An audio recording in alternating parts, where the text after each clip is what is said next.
지난해 오송 참사가 일어나기 3시간 전 9km가 떨어진 곳에서는 도로 옆 사면이 무너져 출근 중이던 20대 청년이 목숨을 잃었습니다.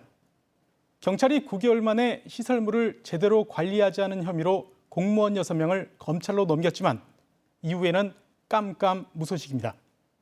지난 1년 유가족들의 일상은 완전히 무너졌습니다. 이초원 기자입니다. 납골당에서 환한 미소를 짓고 있는 20대 청년. 지난해 출근길에 도로 경사면이 무너지면서 승용차를 덮쳐 숨진 28살 신모 씨입니다. 일주기를 맞아 가족들이 모였습니다. 가족들은 사진 속 고인을 바라보며 말을 잇지 못합니다. 그냥 심장이 어제 심장마비 올 것 같아. 심 씨는 소방 분야에서 일하던 아버지 뒤를 잇겠다며 고향인 부산을 떠나 청주에 있는 대기업 안전 점검팀에 입사했습니다. 사고 당일 휴대전화에 집에 전화하기가 할 일로 담겨 있을 만큼 자상하고 성실했던 아들. 아버지에게는 집안의 자랑이었습니다. 자원급제 때 해야 되나?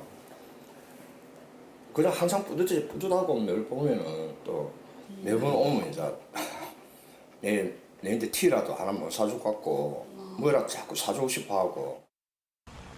경찰이 9개월간 수사를 벌인 결과 사고의 원인은 부실한 시설 관리였습니다. 매년 2번 이상 정기 점검을 받아야 하는 2종 시설물이었지만 2016년 준공 이후 단 한 번의 점검도 받지 않았습니다. 청주시는 준공 이후 시설물 관리 대상에 등록하지 않았고 관리 주체였던 보은국토관리사무소 역시 이 같은 사실을 확인하거나 시설물을 점검하지 않았습니다.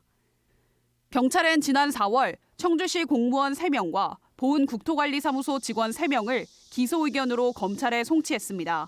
하지만 검찰은 아직 기소 여부를 판단하지 못했습니다.